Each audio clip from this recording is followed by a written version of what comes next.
This is RFD Today, a daily look at the key topics impacting rural Illinois.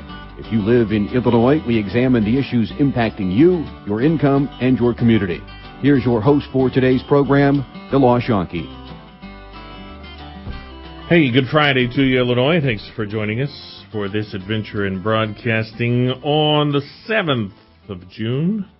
So a lot of field work yesterday. Had a great day going from here to Monmouth first. And by the way, our affiliate there, WRAM, and sister stations, in cash donations alone, in their halfway to freezing for food drive, they had more than $4,500 in cash donations, not to mention all the food that was brought there. So fantastic work by them. That was great. And then on to Aledo, where we did our show from RFD Profit Watch from our affiliate there, WRMJ. So terrific day and a lot of field work taking place. And we'll see how the weekend forecast holds as well. But so much to be done in so little time.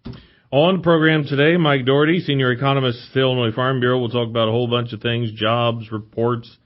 What about the economy? Is a slowdown inevitable? Is it already here? All of those types of things. We'll visit with him in just a couple of minutes. Also, Jean Payne, president of the Illinois Fertilizer and Chemical Association. Many questions to ask with her. First of all, we'll just talk about what this spring has been like for retailers. But what about trials that they would have done? I mean, if you can't plant at all, you probably can't get the trial work in. So how does all of that work? And we'll also have the subject of, well, some people may have got soybeans planted early, maybe in April or so. And if people don't get planted, neighboring soybean fields planted until mid-June, and then when they have to spray them, what do we have to contend with in that regard? So plenty to talk about there. And I believe this will be the first. Katie Wilson, who was a farm broadcaster down in Litchfield, is going to start the first of a monthly manager-to-manager discussion. We'll have that later in the program. Stay with us. This is RFD Today.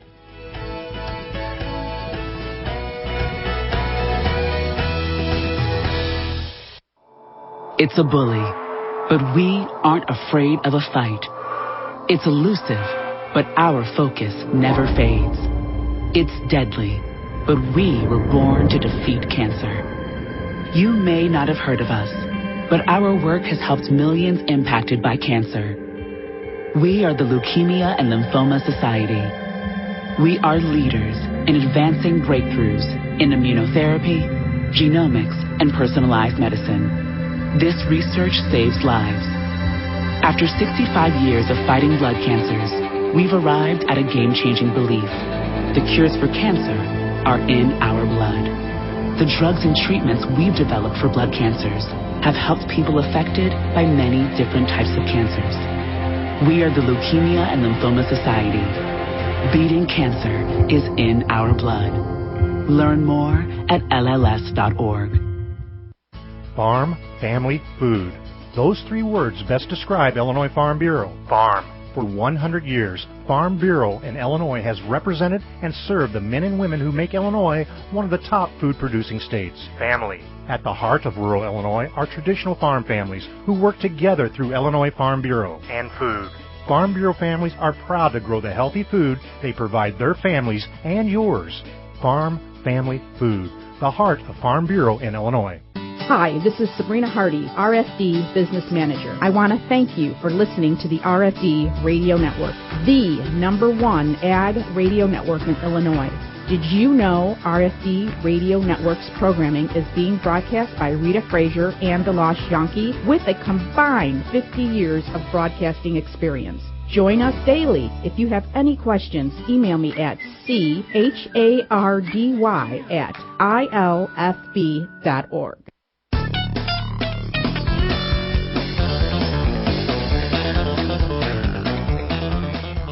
Welcome back to RFD Today on a Friday. I'm DeLaw Shonke. Joining us in studio, Illinois Farm Bureau's senior economist Mike Doherty. How are you? We're doing good. May hear him, and hopefully you will hear him Monday as the corner economist on RFD Illinois as well. So, Jobs. We have jobs report. Jobs report out. A lot of focus on this report because last month's report was huge, was over the top. Nobody could believe the number. So they're really seeing, well, what comes up must come down. Mm-hmm. What was this one going to be like? And it was predicted based on the ADP preliminary reports that come out on the private sector hiring that they were going to be, I think, in the 180,000 range. But that's not what happened. So it wasn't even close to what happened. No. So quite a bit below expectations, but these expectations are set on averages. So, to me, not a big issue if it comes out at 75,000 net new jobs created in May. When you look at the 5-year average, the 5-month average, so that's where we're at right now from the beginning of the year, you're somewhere between 160 to 200,000 jobs on average being created per month, depending on the revisions you're looking at. So one of the questions is going to be here, how long a bull market can last. I mean, surely that's one of the questions that's going around. I think not only that, but there's that. We could talk about that, and of course, on that aspect, there's a lot of concern that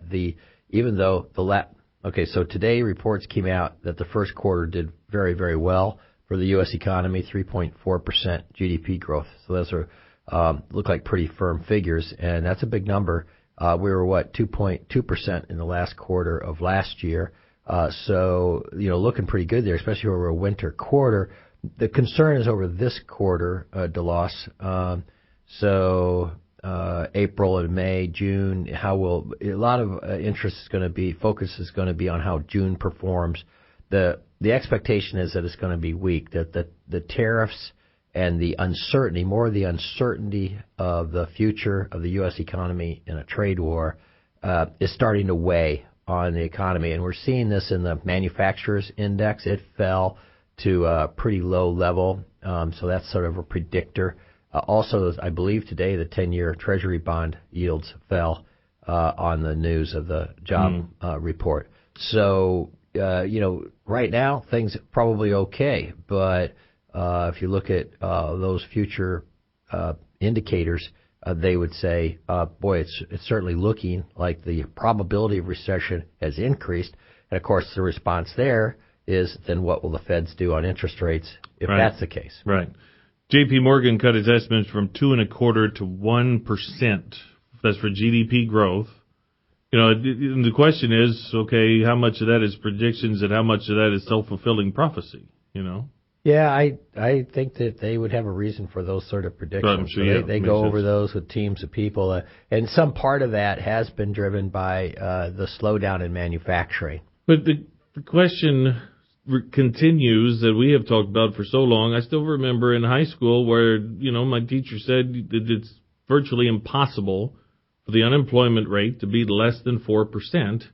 And here it is still at 3.6. So how much could we possibly add? Exactly. And I think most economists are looking at those.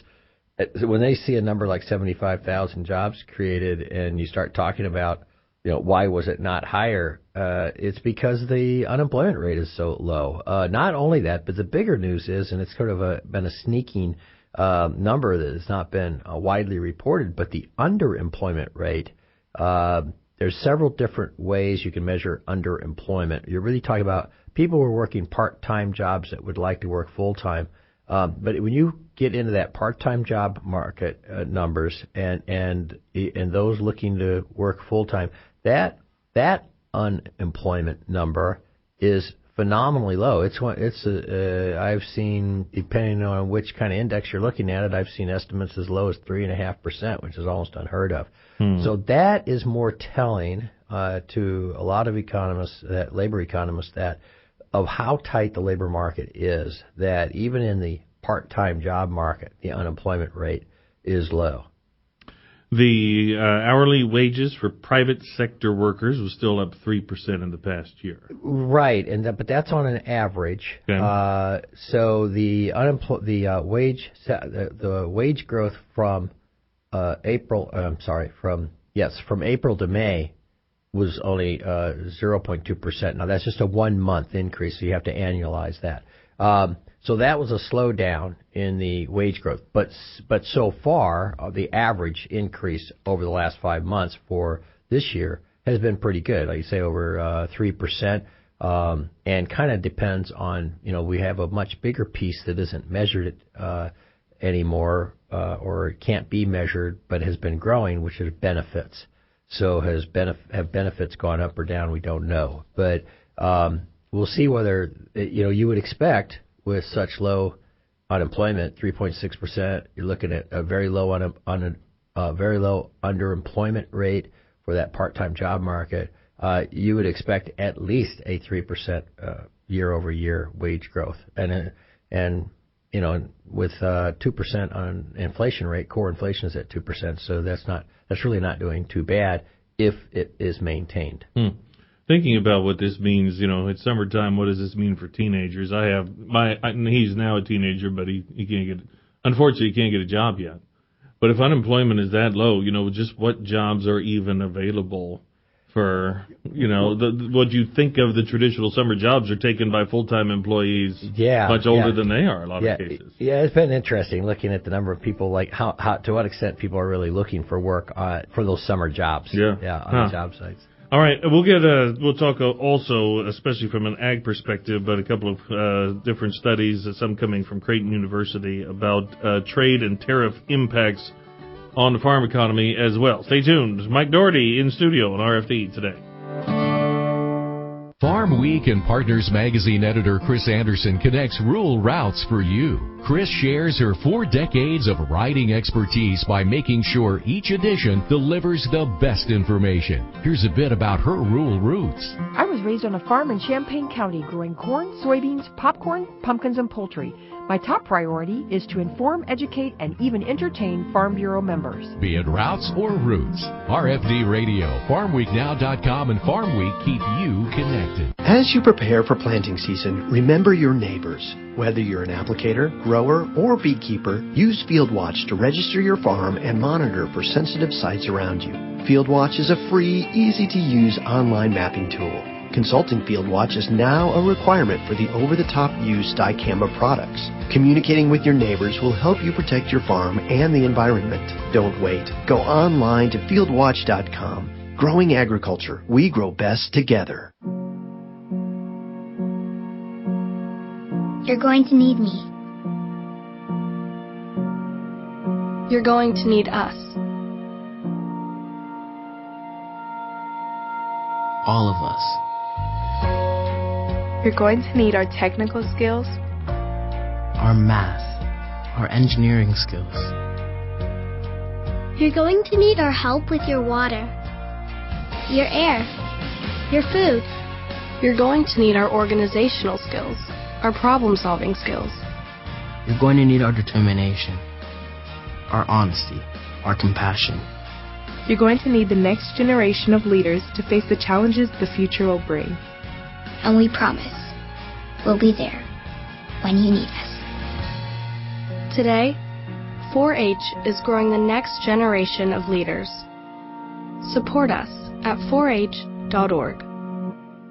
It can begin with an email, a phone call, a flyer in the mail, or perhaps a misleading website. Loan modification scams. They come in all shapes and sizes and under different names. Loan rescue firms, counseling services, mortgage consultants, sometimes posing as a legitimate mortgage company willing to help you modify your loan and get caught up with your payments. But beware, these are highly trained con artists looking to steal your home. They often know who you are, where you live, and because it's public record, know if you are on the brink of foreclosure. You're not alone, however. The National Crime Prevention Council and U.S. Department of Justice have partnered to help homeowners identify and steer clear of these scam artists. McGruff the Crime Dog here. Protect your home and safeguard your finances. It only takes a little time to become informed. Start by finding a free legitimate housing counselor today. Take the first step. Visit www.ncpc.org/mortgage-fraud. That's ncpc.org/mortgage-fraud. This message is from the National Crime Prevention Council and U.S. Department of Justice.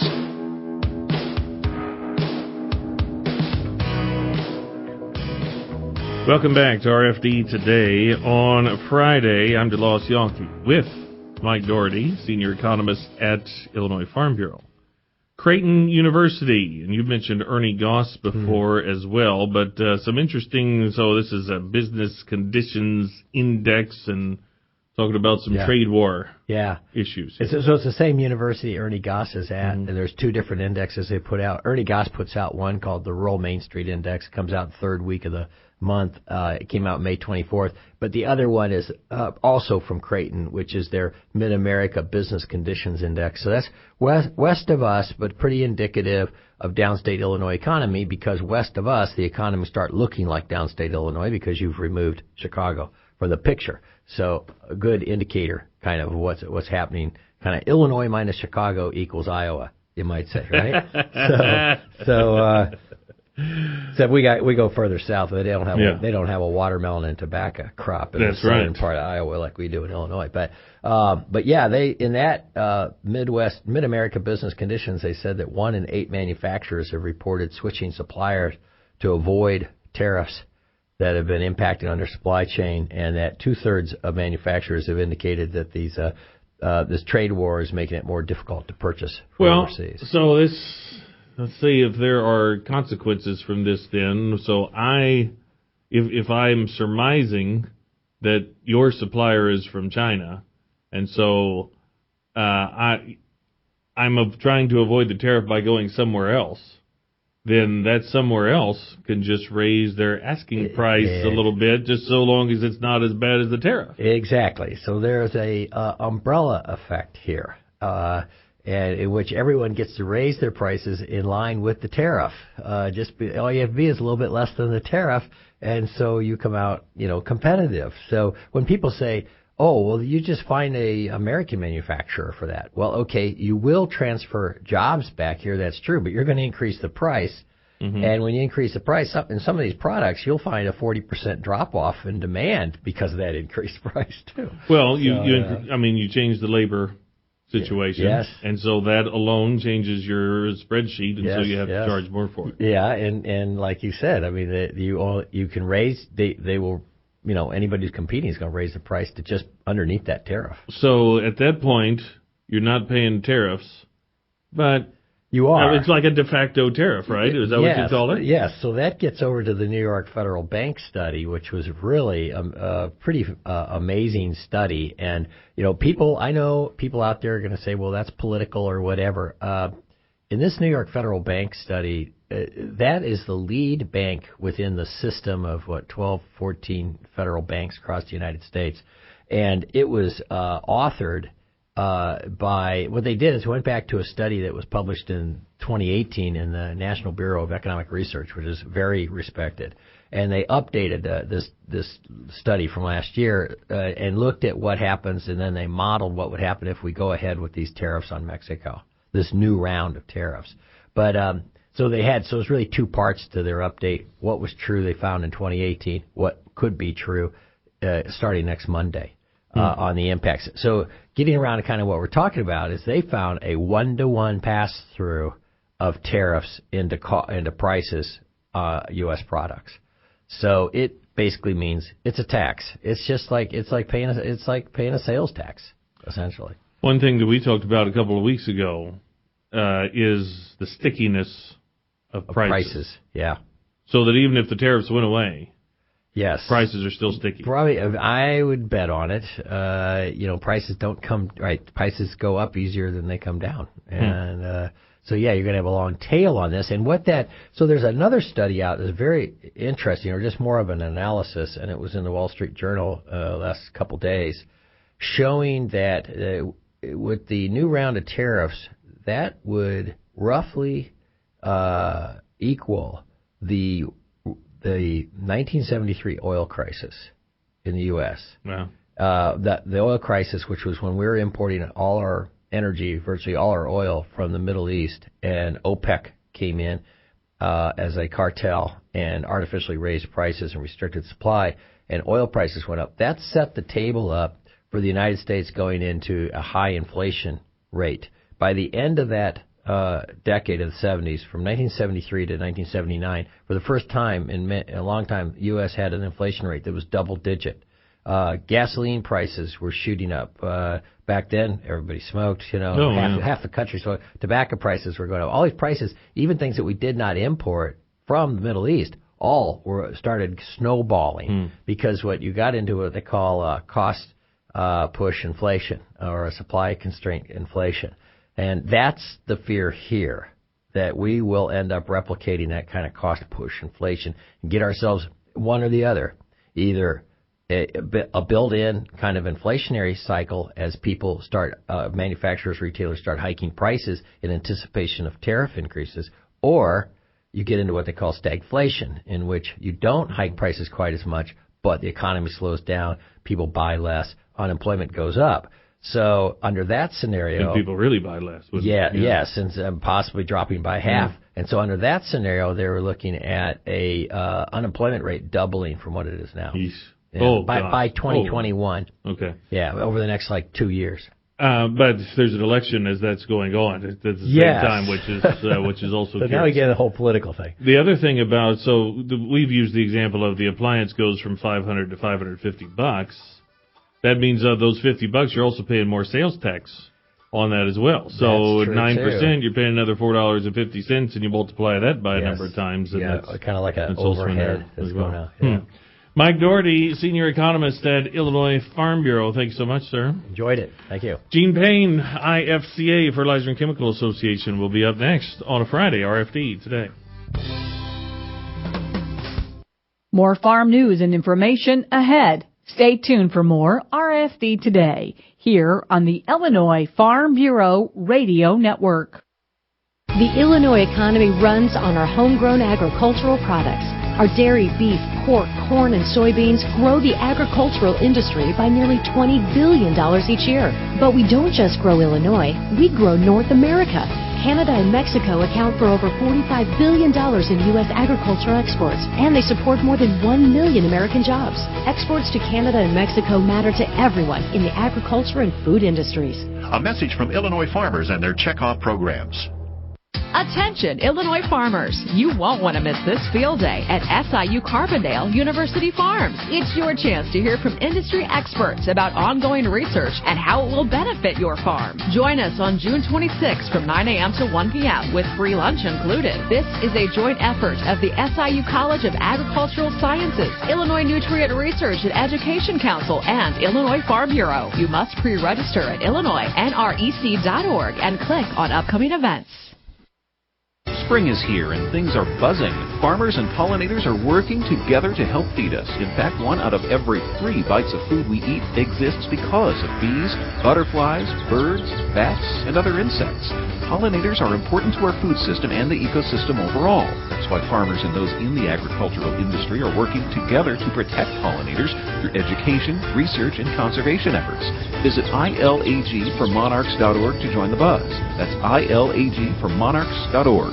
All ag. All Illinois. All now. There are a lot of smartphone apps out there, but do they have what's important to us here in Illinois? The Farm Week Now app does, and it's always at your fingertips. All ag, all Illinois, and 24/7 where and when you need it for free. Go to your app or Play Store on your smartphone, hit search, type in Farm Week Now, that's one word, and download it today. Brought to you by Illinois Farm Bureau, where we're all about farm, family, and food. When it comes to social media, Sabrina Berkowitz connects rural routes for you. Sabrina covers a broad range of ag topics, so Farm Bureau members are the first to know about key issues. Here's a bit about her rural roots. I grew up with a grain and livestock farm in my extended family, and today I really enjoy helping people learn how to use social media to advocate for agriculture. Be it routes or roots, RFD Radio, FarmWeekNow.com, and Farm Week keep you connected. I used to say I was an Illinois Farm Bureau member because it gives us farmers a voice in Washington. Then there was a bad regulation proposed in my community. That's when I learned what my county Farm Bureau does for me right here in my own backyard. From giving scholarships to local kids to tackling township or zoning concerns, Farm Bureau starts right here. And now, that's why I say I'm a member. Call your county Farm Bureau and rediscover your grassroots power.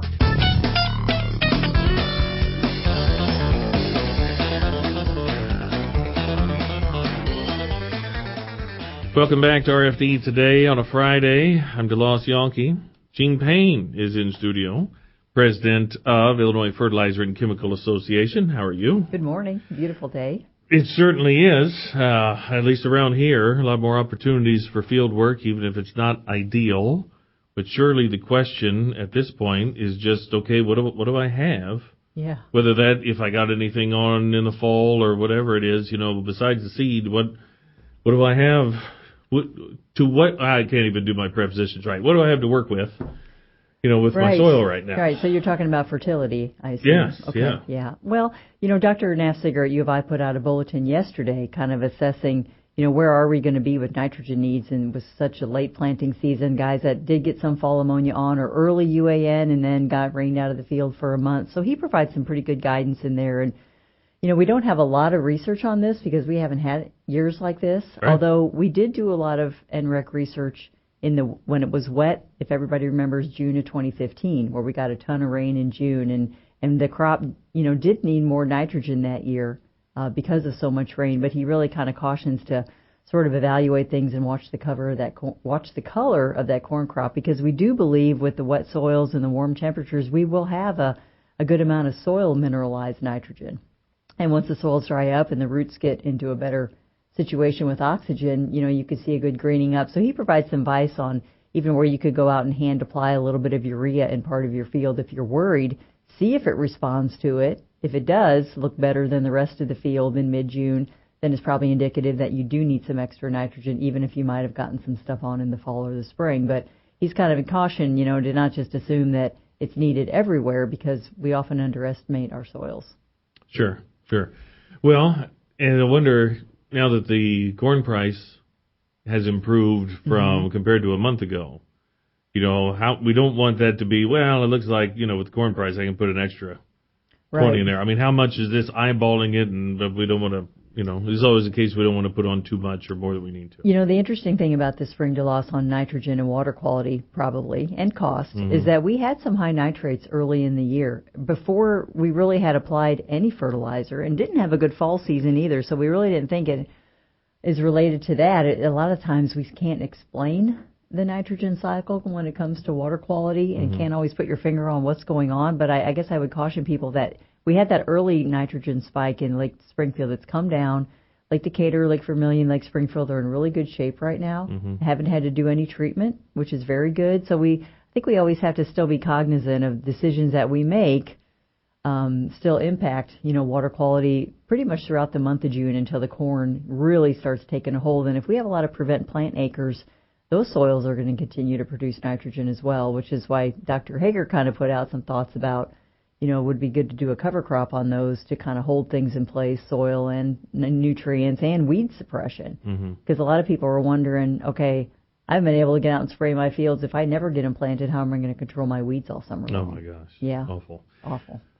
What about if we're going to side dress and how we do that sort of thing? I mean, are there timing considerations because we're doing so much so fast, we don't want to do something too early. Right. We don't want to certainly put any new seedlings in jeopardy or anything like that. Actually, last week, Dr. Nafziger did another bulletin about side dressing, and I think our perspective on side dressing has changed. It used to be that you had to be so careful with it because you didn't have RTK, and you were worried about ammonia's impact, but now you can place even ammonia in such a way that it's not as big of a concern as it used to be, so you still have options with ammonia and applied urea, and applied UAN liquid or urea. And we have a lot of aerial applicators that can fly on urea, especially if the soil is wet or you're going to get a rain. That's a very good nitrogen application too. So I would urge people to go out to the UI bulletin, read the bulletin from last week, read the bulletin from this week. There's really a lot of good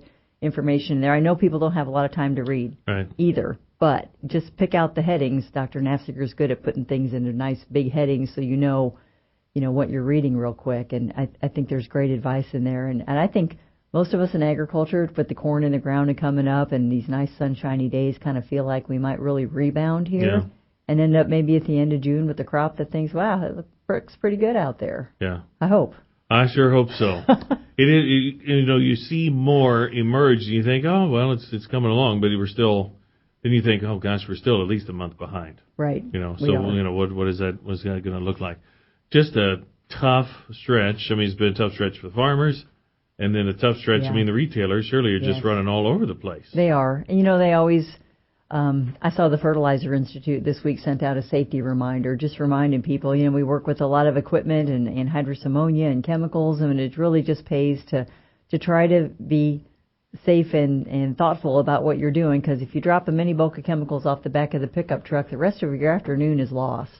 You overturn a nurse tank, the rest of your day is lost, not to mention report writing and things like that. So it's hard to remind people of that. And I know our retailers, I guess I can say this, I think they have a lot of pent-up energy from the last 2 months and have been preparing to work 7-hour days and when they need to be. And I'm always amazed at how we get things done. But again, we have to try to think of, safety all the time, because we are sharing the roadways with a lot of citizens as well. I think you meant 17-hour days there. Oh, did I say 18? You said 7. Oh, yeah, I think 17, 18, possibly 20. Yeah. Oh, my gosh, yeah. But that's also a thing, if you're going to be in the tractor all day and, take your tablet there and just simply Google The Bulletin Illinois, and it'll come right up. Yes, and, there's been a lot of really good ones here in the last couple of weeks. And I think it reminds us, too, how important it is to have that guidance and advice from the university, because they can go back and look at not just Illinois research, but Purdue research, Iowa State, other big corn states have also been doing a lot of really good information yesterday, and there's links to that. So it really kind of gives you, it's a great educational piece. Very good. We'll talk more about, we'll talk about getting trials in. We'll also talk about spraying next. Gene Payne, RFD Today. When it comes to our members, Chris Magnuson connects rural routes for you. Chris leads Illinois Farm Bureau's efforts to provide valuable information to our members. He has spent 2 decades with IFB. Here's a bit about his rural roots. I grew up on a farm with corn, soybeans, and Christmas trees. I've been in ag communication for 3 decades now. My greatest satisfaction has always remained the same, to serve our members. Be it routes or roots, RFD Radio, FarmWeekNow.com, and Farm Week keep you connected. Yes, I listen to a lot of talk radio, but I wouldn't call myself a political junkie. I guess that's why I like being a member of the Illinois Farm Bureau. No matter what my comfort level is, Farm Bureau has something for me and my farm. As an Illinois Farm Bureau member, I can pick and choose what's best for me, from reading election news in Farm Week to actually going to Washington. That's enough to make me a policy nut after all. Call your county farm bureau and customize your membership today. Let's check the markets on the RFD Radio Network. I'm DeLoss Yankee. Down a little bit today, down a couple for corn, down 5 to 6 for soybeans. July corn down 1 3/4, 4.18 3/4. September down 2 1/4, 4.27 1/4. December down 2 1/4, 4.36 1/4. July soybeans off 6 1/2, 8.62 1/4. August down 6 1/4, 8.69. November down 6 1/2. 8.88 3/4. July wheat down 2 3/4, $5 7 1/4. Wheat this week has had 2 days double figures higher and 2 days double figures to the negative side. July hogs down 95, 85, 40, and August cattle are off a nickel, $104.75. DeLoss Yankee, RFD Radio Network.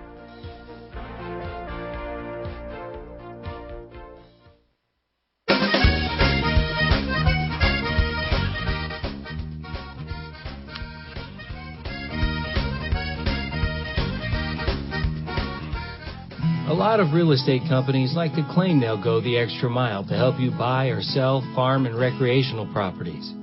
But let's face it, most of them don't have the experience to get the job done. Truth is, when it comes to competition, BuyAFarm.com leaves them all in the dust. And that's no bull. So if you're serious about buying or selling large acreage property, call a team that you can trust. BuyAFarm.com. Call 800-443-1998. All right, welcome back to RFD Today. Gene Payne is in studio, president of IFCA, or Illinois Fertilizer and Chemical Association. You have so much that you want to do for research on, how all this works, and pretty tough to do, if it's based on a June 5 planting date, how you got to get it in when you get it in, but I assume that's been a tough year for research as well. We had planned about 40 nitrogen rate trials, and we have a lot of equipment ready to go and assist the farmers with these. We've lost some of them, and we understand the farmers are so, they don't have time to really work on it. However, we still have plenty of time to do side dressing, especially in southern Illinois, where we have about 15 trials planned, where side dress is the predominant source of nitrogen anyway, so we feel good about those. We managed to get a few in western Illinois, a few in central and northern Illinois. So I think what we did manage to get done, and still will be a good indicator of, how we manage nitrogen in a year like this. I guess maybe knock on wood, hope we don't have another one of those, but it will be very telling, and I guess, thanks to our farmer cooperators that kind of stuck with us. It's been challenging, but I tell you, Dan and Jason on my staff have been working long hour days too, getting from place to place, wherever they can get in to put those rate trials in. Well, and it could bring up questions for future years then of, I mean, there's so many variables this year because, if we can raise a decent crop without as much nitrogen, but that's just a 1-year deal. That doesn't mean next year we skimp and what hopefully is a normal planting season either. So, how this affects us long term, who knows? Every year is different, and of course the nitrogen rate recommendations try to do sort of an overall average of years. And so, years that are way off the skewed do get averaged in, but they're still telling too. And I guess in a nice way, the loss, if it does happen again, then you have some experience to fall back on. Yeah, remember the dreadful spring of 19 when we didn't get planted until almost summertime. Right. So, every year is different, but hopefully not outliers. Hopefully not. Like this one has been. Well, and that brings in, two things, really, all in the same thing. So I got my soybeans planted in April, and someone else may not have them in yet. They may go in, hopefully, before the prevent plant date of the 20th. And so we may be spraying those beans as well. If you're referencing dicamba, I will caution everybody to remember that that label has a 45-day after planting cutoff on it. That's the federal label. So if you were lucky and you got your beans planted even in April or May, you have 45 days from planting, which in most cases will fall before the June 30th state cutoff. Sure. So you do need to pay attention to that. There are really 4 cutoffs for dicamba. Man, there are a lot of tentacles to this thing. So for the ones that got it planted early, make sure that they understand the date, because it would have been hard to get in there in May and spray because it was too wet. That's right. But if it's 45 days, and a lot of studies have suggested that should be done in 2 or 3 weeks. But it was hard to get in the field. So there's that one. And then there's also, someone else with soybeans that were just planted and we're going to spray those, to understand that there may be a crop somewhere around that's well past the R1 stage. Right. I mean, again, managing dicamba is a challenge. You have to can't be lucky. You have to be good. And a lot of that involves in identifying what is around you. Now, I know our members, retailers, pretty stressed about getting all these acres covered because we're still being asked to do prep for burn down. We're still being spraying corn. We're spraying beans, and we'll continue to be spraying beans through the end of June for dicamba and then into management. But I think, we have to remember, too, one thing I've observed this year is we sort of see, again, the presence of tillage as a weed management tool. And when places where we couldn't get it burned down, or maybe we burned it down and a month went by and all of a sudden the weeds are back. I've seen farmers tilling and planting into a clean field, working with their retailer on a nice residual program that keeps weeds from regerminating, which is always good. So I think, from that standpoint, there are lots of tools in the toolbox. There's no easy button in the toolbox, but I think people need to realize that we're not going to have an easy button for the foreseeable future. Right. So maybe we can learn a little bit this year about how to, plant into a clean field. I don't know, even if we weren't really planning on it this year. Start clean, stay clean, that's the tillage equipment's been kind of important. Start clean, stay clean stuff when there are yellow flowers everywhere, especially, not even in Eastern. It's so many places that I've been, you just see these yellow flowers, and not a good start. It's kind of, you don't really want to say they were pretty. They were kind of pretty. I know. Those of us in agriculture know they're weeds. But you drive down the countryside, and I'm sure a lot of people thought, oh, how beautiful. Right. Oh, how picturesque. Is that a sunflower? No, it's not a sunflower. Now, let's get back, because I don't want anyone to say, well, Gene said 45 days. So if I do plant my soybeans this month, and there is a spot on the label that would still say 45 days, the state label overlays the federal label. The state label has a June 30th cutoff. Mm-hmm. So I would look at it optimistically that beans that are getting planting as we speak into a clean field still have almost 3 weeks to do a judicious dicamba application, according to the label, along with a nice dose of residuals to try to get you through canopy, and we'll just have to monitor it in July. Those guys that did get lucky and plant earlier have to go back to the federal label. The state cutoff may not affect them, but the 45 days after planting, if you're using Tavium, which is the new Syngenta product, you have a V4 trifoliate cutoff, and there's a R1 cutoff, and your comment about summer solstice being 2 weeks away, a lot of people are predicting that even these beans that come out of the ground late are going to flower short because, sunlight determines their future. So R1 is flowering, and that's a cutoff for dicamba too. So a lot of things to consider. Talk to your crop advisor. There's a lot of good recommendations out there for how to manage through this. And that's June 30th. There's no fudge date in there. There's no give or take. I mean, right now there's not, DeLoss. Right. You should have plan B and C and maybe D. Mm-hmm. And that's the best advice. Preparation's never going to hurt you no matter what happens. Right. Especially on a year like this, if we weren't able to get it in May and just, what the populations look like. My last comment would be the reason for the cutoff, because we know how problematic dicamba is the later in the year you get. And July is not a good month to spray dicamba. We learned that, and other states have learned that. And so the goal was to bring down the number of complaints, minimize the impact on sensitive areas, which are our Achilles heel. We cannot justify causing off-target movement to residential areas, to trees, to set aside. I mean, beans, we don't want to hurt the beans either, but the other ones are what upset people, because then the big question becomes, why can't you keep this product on target? Yeah. And so that was the reason for the cutoff, and those reasons still exist. Yeah, orchards and vineyards and those things, which certainly advancing that time of year. Plenty of other agriculture in Illinois, not alongside soybeans. We have a responsibility. The Pesticide Act is in the Environmental Protection Code. It's not in the agriculture statute. So pesticide labels are out there to assist agriculture and be a tool, but they're also protective of the environment. And so that's why the Pesticide Act is in the Environmental Protection Act, because it's twofold. Yeah. And we have the environment to think about equally. All right. Thanks so much, Gene. Appreciate it. You're welcome. Gene Payne, president of Illinois Fertilizer and Chemical Association. They also share some valuable information on Facebook and Twitter as well. And the website is ifca.com. Our first manager-to-manager, Katie Wilson, who is down in Litchfield, the Montgomery County manager, will have the next segment here on RFD Today.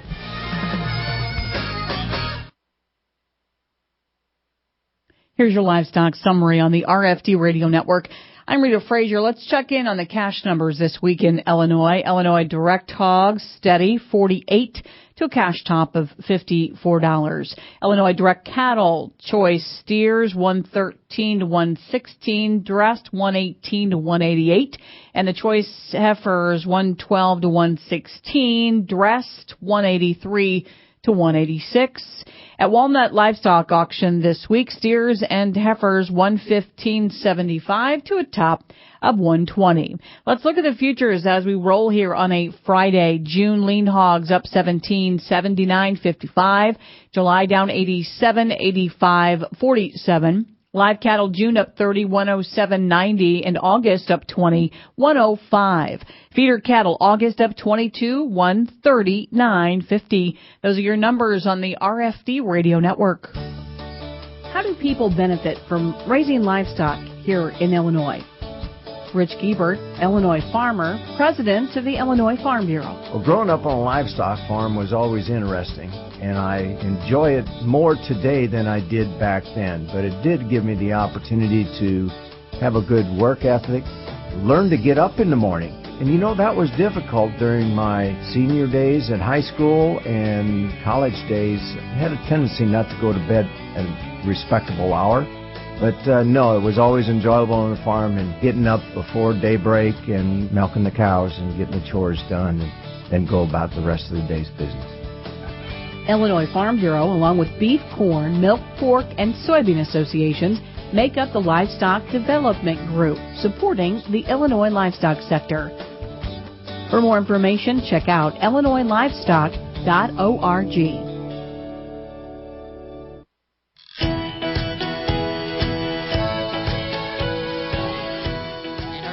guest of the show is Lindsay McQueen. Lindsay is manager for Cass Morgan Farm Bureau. Lindsay, thanks for joining us. Would like to start off by talking about your background. How long have you been working in the Farm Bureau system, and how long have you been in Cass Morgan Farm Bureau? Sure, yeah. So I started with Farm Bureau in 2007, so a fast 12 years. And I started out at Cumberland County for a couple years, and then I moved down to Southern Illinois at Jackson and Union County. And then I had the opportunity to come back to Cass Morgan in 2014. So it's been 5 years already here, and this is my home area, and I am loving every minute. Been pretty special about that. I can relate to being in your home county, right?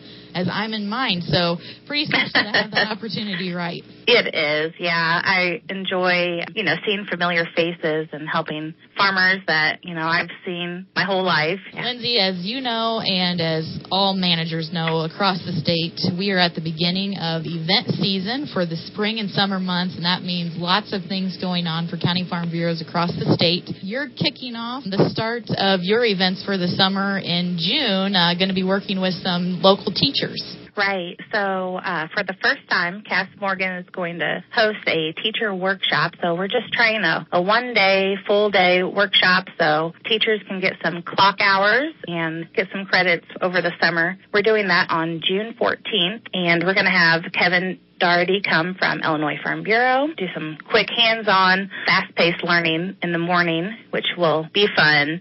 Then those teachers are going to get out on a farm, Pat Ward's farm outside of Nortonville, and we're going to see pollinators, and he's going to show us how he makes maple syrup and just be outside and seeing what kind of lessons from outside they can bring into their classroom. Are there limitations to what teachers are allowed to participate in this program, such as what grades, or is it open to everyone? Yeah, so we're thinking it's going to be about K through 8th grade is what the teachers were looking for, but any teacher is allowed.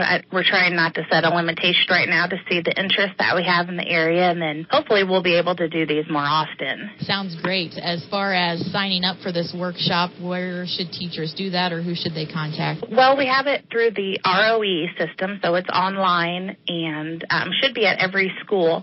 But if a teacher hasn't heard about it, they can just call our office at 217-245-6833. You've got a fundraiser coming up in June also. Right. Our annual, this is going to be our 22nd year, actually, of what we call our Play Day.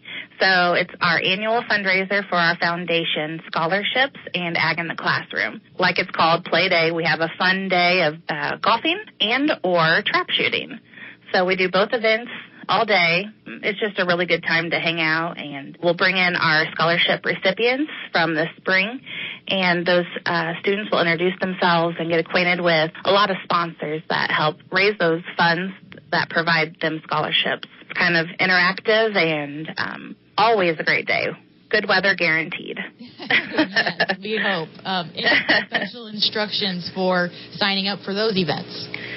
No, all our events are usually on our Facebook page, and our office is open 8 to 5 every day, so people can just call if they haven't heard about it already. We're always looking for new golfers or trap shooters, so we have a good standard crew that comes every year, likes to do this thing, but it's open to all our members, and I know there's probably more shooters or golfers out there that we haven't reached, but it is a good time. Sounds awesome. Sounds like a lot of fun. We'll move into the month of July, and that kicks off county fair season. Right. So Morgan and Cass County Fairs go back to back, starting July 8th through the 21st. So all of July is almost guaranteed. You'll find a fair somewhere, and that is no exception in Morgan and Cass counties, where the Farm Bureau is very active in both fairs and likes to support our local 4-H'ers. So if anyone makes it out to Jacksonville or Virginia during the month, they should swing through. And I've seen probably on your Facebook page you've supported the local 4-Hers by giving them T-shirts. Is that the plans again or changing? It is. Yeah, no, our young leaders tried that last year. I think it was a big hit. So it's fun to see those shirts throughout the year, and it doesn't matter if they're nice shirts or just, cleaning stalls wearing the shirts. It's fun to spot them. So I think we'll do it again. Sounds great. I think that's probably a good connection for your young leaders to make with the 4-Hers and maybe looking for some future leaders. Right. I think it is, too. The kids, I think, look up to young adults rather. They can make those connections easier than with adults, maybe. So seeing some young people handing out T-shirts to younger kids, kind of like it's a great connection. So they really enjoyed it. Well, couldn't have said it any better.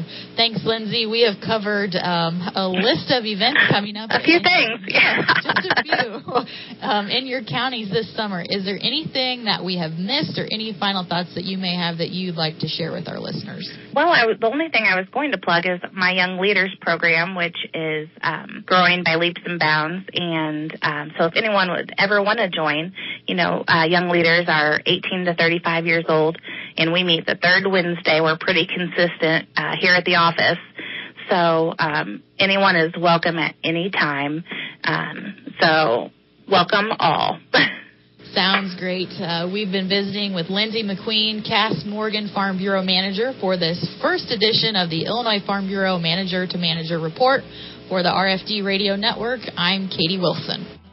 Thanks, Katie, and we appreciate that. We'll hear from Katie on a regular basis on a manager-to-manager discussion. I'm DeLoss Yankee saying watch your ends. Rita will be back in studio on Monday. More farm news and information ahead. Stay tuned for more RFD Today here on the Illinois Farm Bureau Radio Network.